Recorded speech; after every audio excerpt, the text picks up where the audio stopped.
Ladies and gentlemen, it's time for the greatest rock and roll stories in the universe, all from the fans' perspective. It's Rock Stories with the Brummster.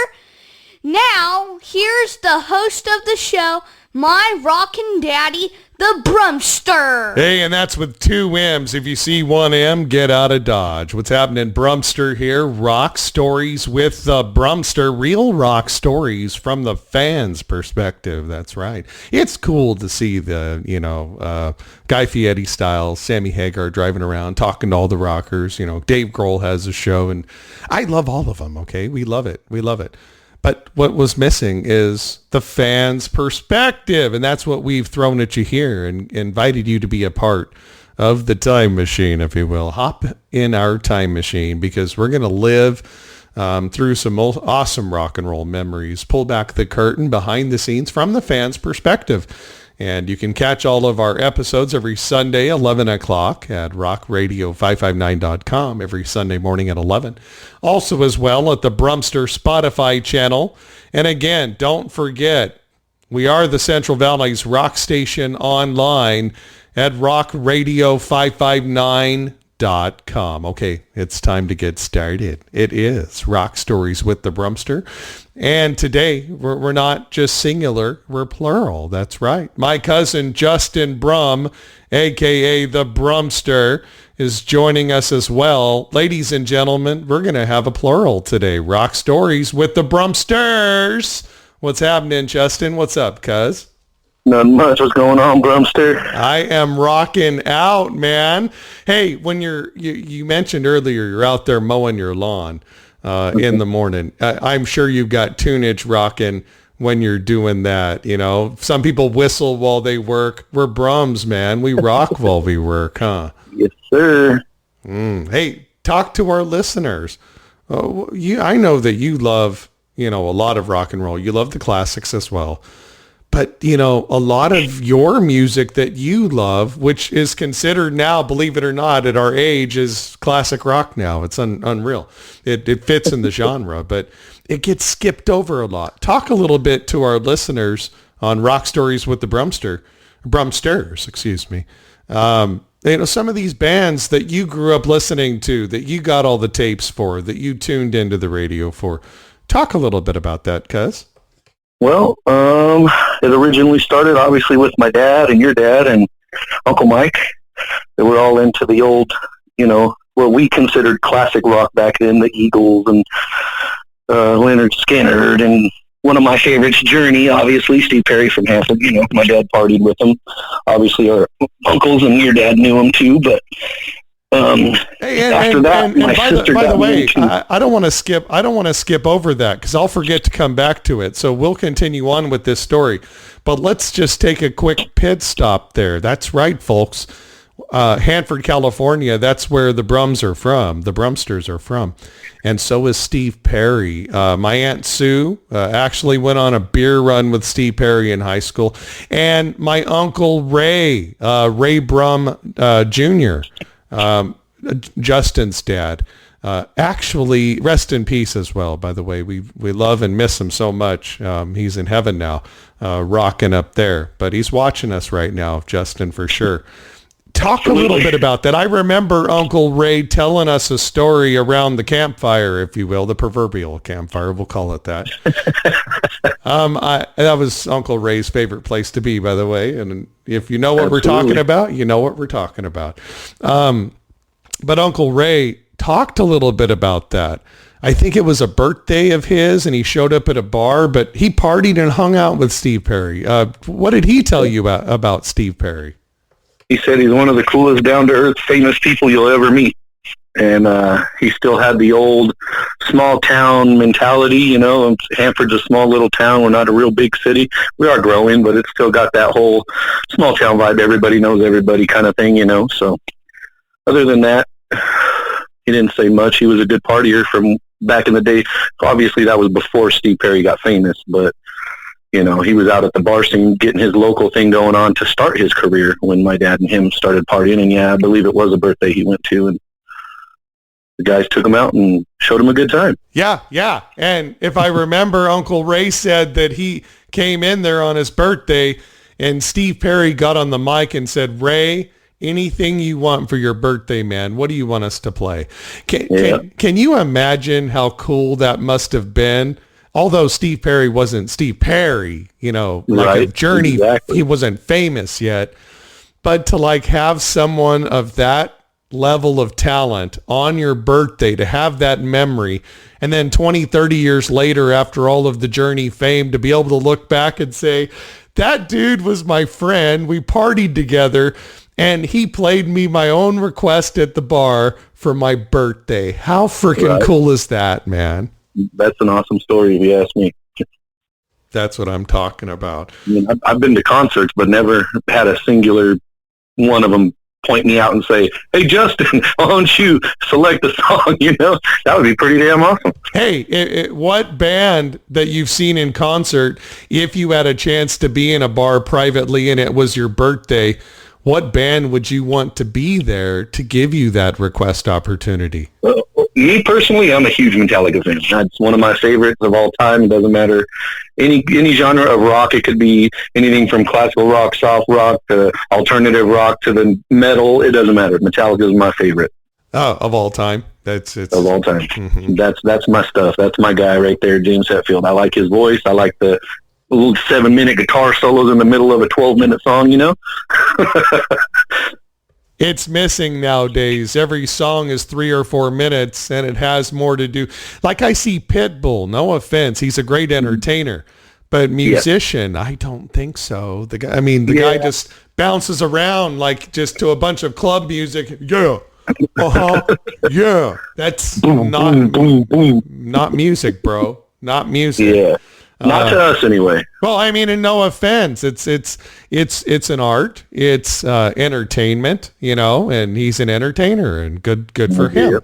But the guy should probably not get a Grammy, right? Now, Metallica, these guys have gone through a lot of changes from when you started out as a fan to where they're now. Talk a little bit about that from the fans' perspective. Oh, well, from my perspective, me personally, I love their music. I love the guys. I've done a little bit of research. I'm not one of those super fans that knows when they were born and what town they came from and what high school they went to. But for the most part, they're pretty good guys. They had the whole Napster thing going on when I was in high school, and a lot of people stopped listening to them because they were whatever. Me personally, I think it's kind of wrong. I mean, if you were a business, like, I had my own lawn business, and somebody's like, oh, Justin's coming out with this new product. Here it is early. It's not released till next week. I'd be kind of upset with that, And same goes for them. They had a song that they were going to release, and it got exposed, and someone got it and put it out on the internet, and people downloaded it, so they didn't release it. They ended up not releasing it because, it was wrong, and they sued Napster or whatever and all that. And so me personally, I just kind of stayed away from it. That's their business. That's their money. That's, people are messing with your money. You're going to take offense to that. So going from that, and then James Hetfield going into recovery and changing and going to, St. Anger, changed up their sound. They got a new bass player from, I believe, Ozzy Osbourne somewhere. Trujillo is his name. I like the transition. I like the music. I haven't found a song that I don't like. There was a couple like St. Anger at first. It was kind of like, well, this is different, but at the same time, it was, after a couple of times listening to it, it was like, hey, this is a pretty good song. There's a lot of good riffs in here, some good drumming, some good fucking vocals. Pretty good music. So there was a lot of friends of mine who, like you, love Metallica. And when Saint Anger came out, it did sound different. It did. And not everyone received it like you did. I mean, some people heard it and said, oh God, this is not Metallica. And just to make it Metallica, every now and again, like every so many, riffs you hear, yeah, or something like that to try to put the Metallica stamp on it. But yeah. But I mean, I don't know. I'm not going to get in that fight because I love Metallica and I don't really care before, after Saint Anger. It doesn't bother me. And just like you, right? It doesn't bother me. But there's some fans out there that pissed off some fans, huh? Oh yeah, it did. It did big time. A lot of fans literally became non-fans because of that album. And then, I knew a guy that was like me. He's a great fan of Metallica. We both have Metallica tattoos. That's how much a fan I am. You know, I owned all the CDs at one point. Obviously, there's no point in CDs anymore. You just digitally buy it and you're good. So everything's on your phone now. But other than that, you know, I think there was another one that came out with Death Magnetic.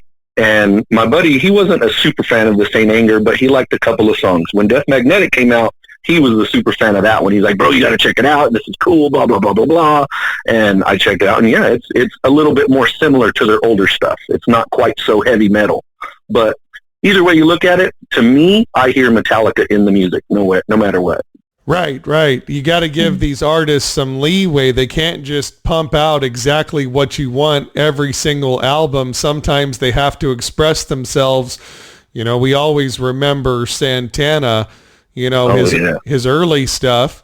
And we, of course, remember when he won all the Grammys with, Rob Thomas and Smooth and, you know, all the newer ones that he did where he just kicked ass, in the early 2000s and won a bunch of Grammys. And so we all remember that. But what we forget is, you know, that little period in the middle where he had this, like, you know, weird religious guy with him and, you know, chimes and shit. You know, it just, no one remembers that. You know what I'm saying? Like he had to go through that valley of art, being an artist, and put out a couple of things that were for him. And exactly. In a sense, now the whole band got sober too during that period of time, right? Not just James, or was it primarily James? I believe James was the first one. I'm not too sure. Like I said, I don't follow everything. I do know for sure James went to rehab and got better and recovered and everything and cut his hair off. And everybody's like, oh my God, there's not the same guy. He's different. He sounds the same. Just because he cut his hair and he went to rehab and got clean doesn't mean he's different. You know what I mean? He still sings and he's still got a great voice and they still got good music. So yeah, he just remembers what he sang now. That's the only difference, right? Exactly. Yeah. Now it's like, okay, I remember the song. I don't have to have an earpiece. Oh yeah, exactly. Be like Frank Sinatra at the very end of life, just karaokeing it off of a screen because you can't remember any of the lyrics. No offense, Frank. Right. No offense. I shouldn't have said that. Hey, you know, when you get old, you get old. Don't get me wrong. I got to write notes already. I ain't even 40 yet. That's awesome. That's awesome. My cousin, Justin Brumm, the Brummster, is with us on Rock Stories with the Brummsters today here at rockradio559.com and every Sunday at 11. Also as well, check out Today in Rock History with the Brummster, Today in Rock History with the Brummster YouTube channel for a free Today in Rock History every single day. Be an FOB, a friend of the Brummster, at the Brummster Facebook page. And of course, all things Brummster on demand at the Brummster Spotify channel. We're everywhere now, man. Can you believe it, Justin? Whoa. I know it, right? Everywhere. Technology. So, when it comes to concerts, now you mentioned we've been talking Metallica this whole time, but what concerts have you gone to, man? Unfortunately for me, because I have never been to a Metallica concert. Anything close? Let's see. My first one would be Il Nino and Static X in a small venue up in Modesto called the Fat Cat. That was really awesome. It was me and my buddy went to that one. I've seen Deftones, the Blue Man Group, and a bunch of others. Taste of Chaos Tour in Selland Arena. That was pretty badass. I believe it was like 11 bands or 20 bands or so. It was crazy. I was messed up, so I don't remember much of it. Who else did I go see? I had shirts for them, man. Avenged Sevenfold was awesome. One of my most favorite shows out of all the concerts I've been to. I went and saw some stuff that's not really rock. It's Colt Ford. He's like a country hip-hop type. He's got a little bit of rock and roll in it, a little bit here and there, but that was more of like a smaller, like, county fair type concert, you know, wasn't a major name. You know, that some of the best rock concerts I've ever seen at a fairground, man. Some of the best ever. Styx, I interviewed and announced them on stage at the Madera Fairgrounds. Saw and rocked out with Grand Funk Railroad, Kings County Fairgrounds, in your backyard over there in the Hanford area. Wow, Steve Miller Band, Pat Benatar, all at the Tulare County Fairgrounds. Like some of the best. Tom Petty and the Heartbreakers, Mid-State Fair, right? So, I mean, some of the best acts that I've ever seen at the fair. So Absolutely. remember back in the day, if you were at the fair, you're just like, a has-been. Not anymore, huh? Not anymore.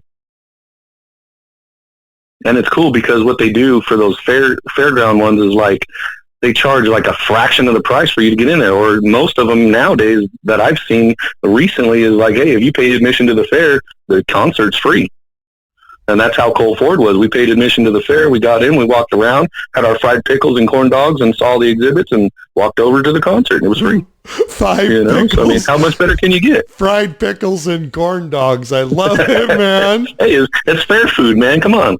You have to. You have to. When in Rome. When in Rome, right? You right. have to, man. Can't go to the fair and not have a big old Polish corn dog, like, you got to have one. Mm-hmm. Mm-hmm. Some of the best... Maybe a funnel cake. Some of the best experiences I've ever had at a concert, the band was kind of just part of it, or the artist, the concert itself was just part of it. It was the adventure with your friends, right? Like some of those stories are the coolest ones, right? Well, not all of them. Some of them are pretty embarrassing, I have to admit. Well, if we're young and dumb, all of them are embarrassing. But we're young men at the time and stupid, so it happens. Right, with great regularity, it did. Without a doubt. So these concerts that you went to, anything crazy happen? You ever get to meet anybody in person? I met the lead singer of Il Nino. I don't remember the guy's name, but we were standing in line. We were like fourth or fifth in line. We had been to the bar and had a couple drinks and had our little pregame going, We're standing there, and he came out the front door and was going into the bus, and he stopped. He's like, hey, guys, how's it going? Shook our hand, introduced himself, and gave us a couple stickers. It was pretty cool. Other than that, no. Did you say El Nino? Il Nino, yeah. No, say that again. El Nino, like the weather pattern? No, Il Nino, I-L-L. Oh, Il Nino, as in like I'm like sick Nino. Yeah. Okay.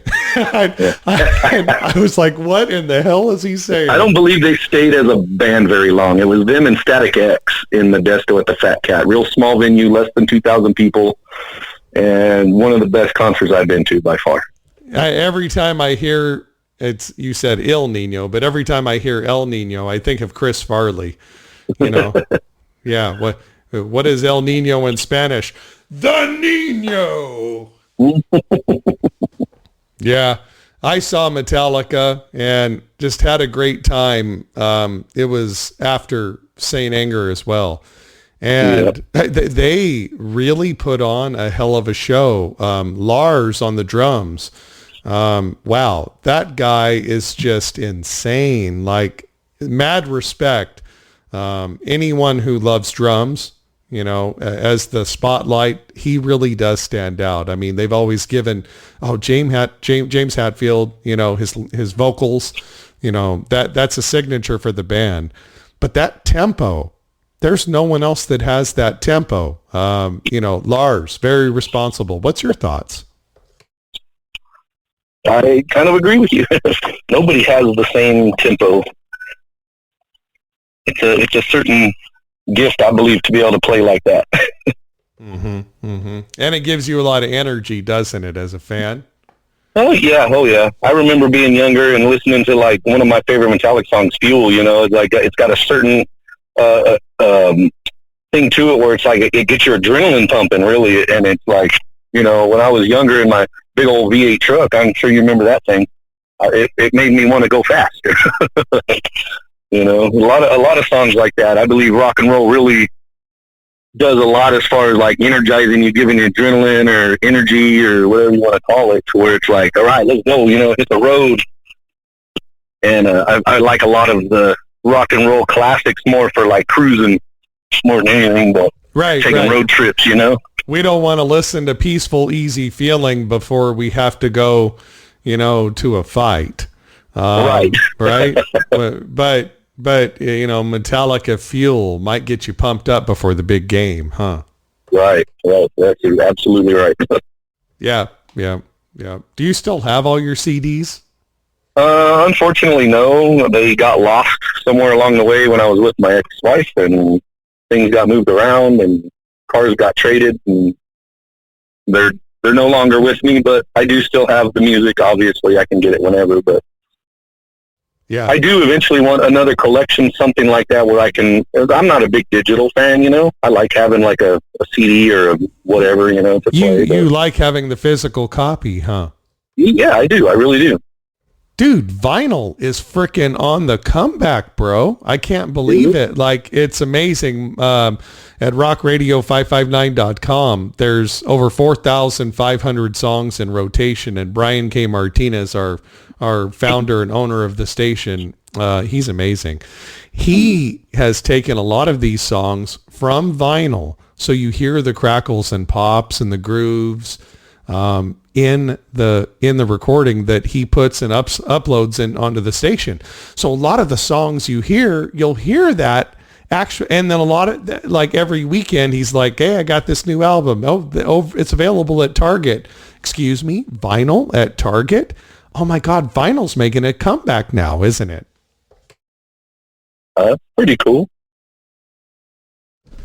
You've seen it out there. I haven't. I've seen some people, like, you know, kind of like, I want a vinyl. Like, I didn't know it was on a comeback, but I've seen people using it and going around yard sales and picking up the old records and stuff. So yeah, it blew my mind. It's totally on the comeback. It's amazing. I talked to my wife about it the other day. I'm like, I think I'm going to get me a record player and start doing the vinyl. She said, no, leave that to Brian, please. No. Let Brian do the vinyl. You can just listen to it on his station. I said, okay, that's fine if you want to. But it's not the same. I know. I just want to spend money I don't have. Come on, please. Oh, yeah. COVID's been crazy for concerts. Any concerts that you have on your wish list coming up, or how about bands that you've never seen that, like, you know, I mean, we're too young for a bucket list, but, you know, if you had a bucket list of, you know, what bands would you want to see? I mean, right now I'm really into the new alternative scene, and there's a couple of other people that are, like, not really rock and roll, like Jelly Roll. I don't know if you've ever heard of him. He does some pretty cool music. And then, like I mentioned, Colt Ford. He's not really a big name, but he's kind of popular, like, in Oklahoma and stuff.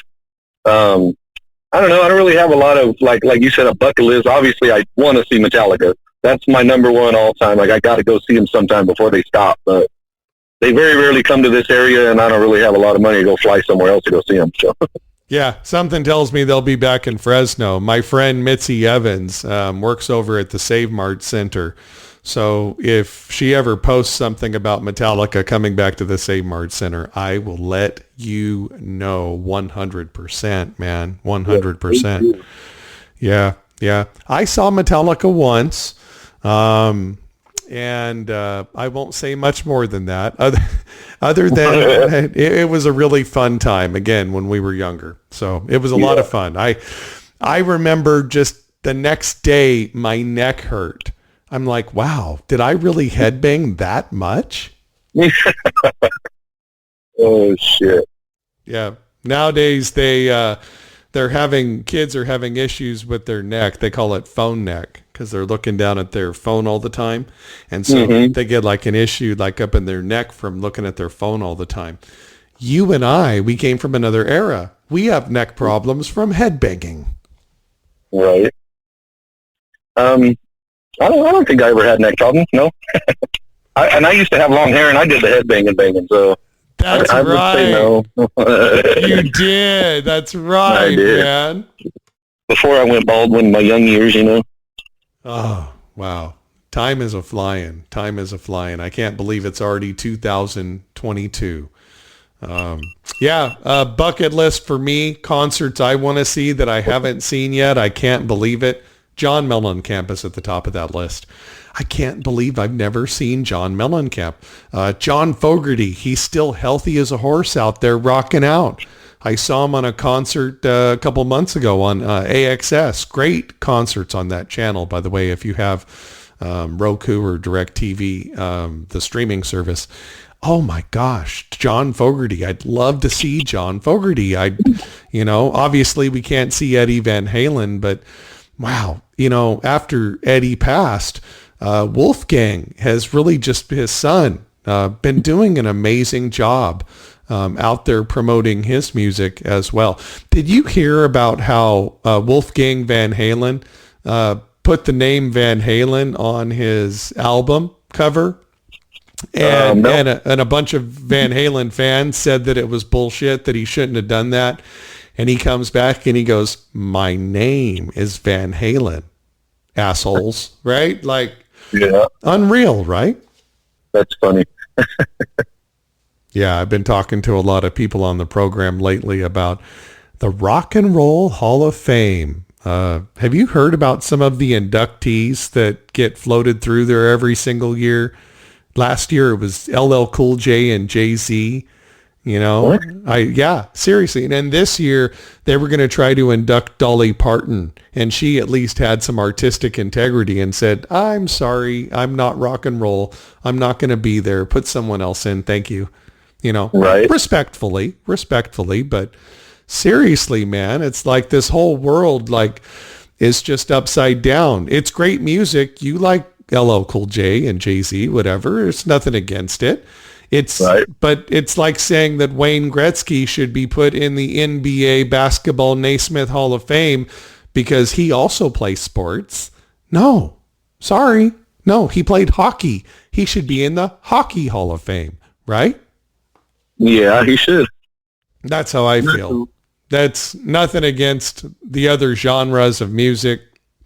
Or actually, here's a better thought. Instead of having a rock and roll Hall of Fame or a rap Hall of Fame or a hip hop Hall of Fame or a country Hall of Fame, maybe they should just make a music Hall of Fame. That might just make everyone happy, huh? Hello, are you there?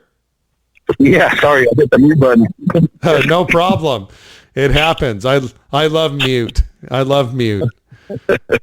I get to push it every time I cough or cuss, so it's okay. Right. Hey, it's been great talking with you, man, and thank you for joining us. Rock Stories with the Brummster, my cousin, Justin Brumm, a.k.a. the Brummster as well. That's a nickname we've both had our whole lives. What do you say? The Brummster strikes again. Say it for me, man. The Brummster strikes again. So we have. That's right. All right. I love you, cuz. I appreciate you coming on, man, and sharing your rock stories with us, man. As soon as this is up, I'll shoot it over to you so we can share it. And appreciate you very much, man. All right. Thank you very much. I appreciate it any other time, whenever. All right. Love you, cuz. Have a good one. Love you too. Have a good day. Rock and roll, man. Justin Brumm. Rock Stories with the Brummster, real rock stories from the fans' perspective. That's right. Every single, Sunday at 11? Yeah. Oh, and on demand. Thank you for reminding me, my engineer. On demand as well at the Brummster Spotify channel. But every Sunday at 11, right here, real rock stories from the fans' perspective. Sundays at 11 a.m. on Rock Radio 559. Thanks so much for rocking with us. And until next time, I think coming up next, I have another cousin. Yeah, it's a family affair. I have another cousin who's going to join me, my cousin Jana. She travels around with Incubus, and she's got so many cool stories to tell. She's a super fan, so she's going to come on with me coming up on our next episode. How exciting! Rock Stories with the Brummster. Stay tuned for the next episode. Again, all things Brummster at the Brummster Spotify channel. Also, check it out. BNFOB, a friend of the Brummster at the Brummster Facebook page. And of course, all things Brummster right here at your official rock station online. RockRadio559.com. Have a rockin' day.